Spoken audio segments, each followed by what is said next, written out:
بسم اللہ الرحمن الرحیم۔ السلام علیکم 8 کلاس۔ میں امید کرتی ہوں کہ آپ سب خیر و عافیت سے ہوں گے۔ بیٹا آج ہمارا مطالعہ پاکستان کا فرسٹ لیکچر جائے گا۔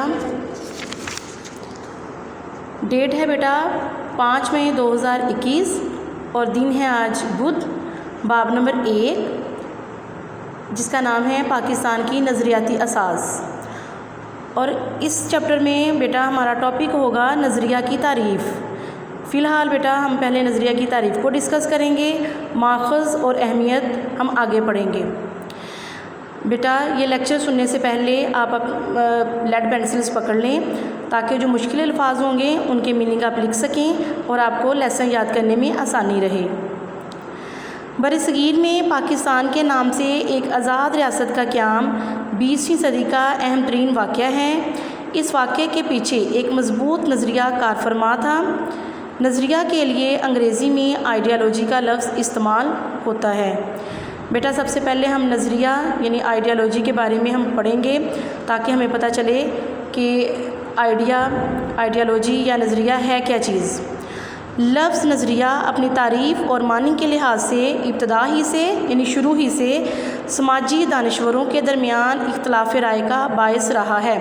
سماجی دانشور، لفظ جو سماجی ہے یہ اس کا میننگ ہے معاشرتی، دانشوروں سوچ و فکر رکھنے والے، باعث رہا ہے یعنی وجہ بنا رہا ہے۔ مختلف ادوار کے مکاتب فکر اور محققین نے اسے اپنے اپنے انداز میں بیان کیا۔ معنی کے لحاظ سے نظریہ سے مراد سوچ یا مقصد ہے، جبکہ اصطلاحی معنوں میں نظریے کی تعریف اس طرح بھی کی جا سکتی ہے: کسی شے کو وجود میں لانے کے لیے ذہن میں جو سوچ، فکر اور نقشہ ابھرتا اور قائم ہوتا ہے نظریہ کہلاتا ہے۔ کسی بھی مقصد کے حصول کے لیے یعنی کسی مقصد کو حاصل کرنے کے لیے بنایا گیا فکری خاکہ نظریہ کہلاتا ہے۔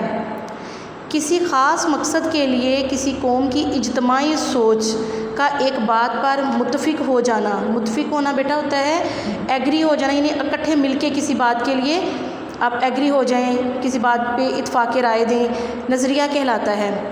ایسی بات جو لوگوں کو متحد کر کے اکٹھا کر کے اس کے حصول کی کوشش پر آمادہ کر دے، نظریہ کہلاتا ہے۔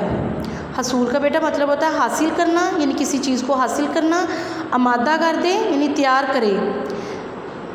نظریہ سے مراد ایسا ضابطہ یا پروگرام ہے جس کی بنیاد فلسفہ اور تفکر پر رکھی گئی ہو، یعنی سوچ اور فکر پر، اور انسانی زندگی کے مختلف پہلوؤں مثلا سیاسی، معاشرتی اور تہذیبی مسائل کے حل کے لیے کوئی لائحہ عمل بنایا گیا ہو۔ اس کی آسان سی بیٹا جو اب ڈیفینیشن سمجھ لیں یا اس لفظ کو سمجھنے کا آپ دیکھ لیں کہ بیٹا جب بھی کوئی کام ہم شروع کرتے ہیں سب سے پہلے ہمارے دل میں یا ہمارے دماغ میں ایک خیال آتا ہے، ٹھیک ہے، اس خیال کو ہم پہلے سوچتے ہیں، پھر اس کے بعد ہم اپنا کام شروع کرتے ہیں۔ ایسے تو اٹھ کے ہم اپنا کام شروع نہیں نہ کر سکتے۔ یہی ہے کہ کسی بھی چیز کو وجود میں لانے کے لیے ذہن میں جو سوچ، فکر، ہمارے دل میں یا ذہن میں کوئی خیال آتا ہے اس کو نظریہ کہتے ہیں۔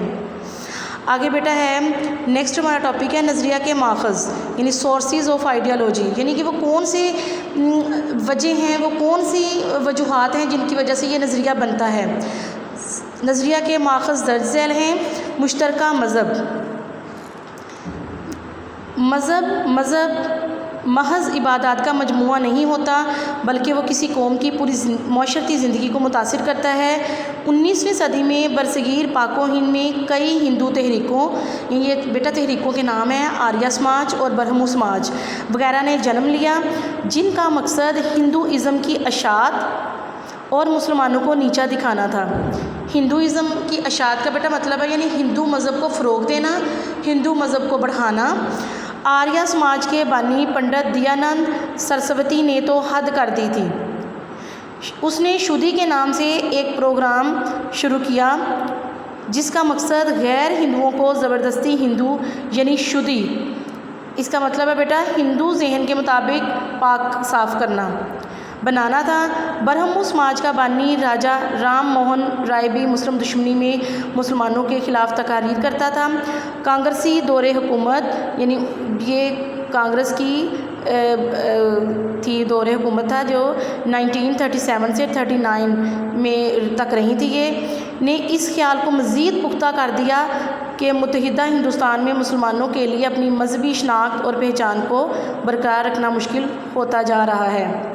اسٹوڈنٹس، اب آپ نے اس کو اچھے سے یاد کرنا ہے اور اپنا بہت زیادہ خیال رکھنا ہے، اور بیٹا مجھے بھی اپنی دعاؤں میں یاد کیجیے گا۔